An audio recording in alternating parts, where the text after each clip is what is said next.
Welcome to Chillin' 101. We hope this video helps.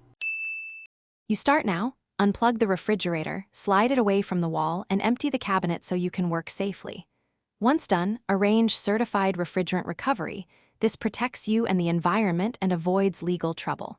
Next, remove the rear service panel and photograph wiring and refrigerant lines so you can restore routing exactly.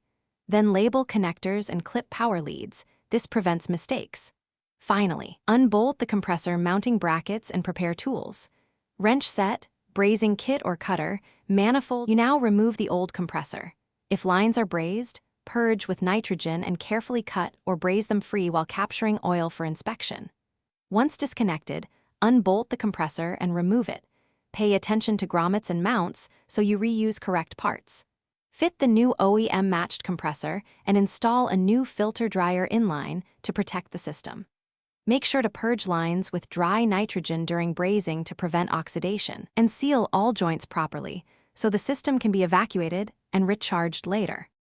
Once the system is sealed, you connect a manifold gauge set and vacuum pump and evacuate to about 500 microns.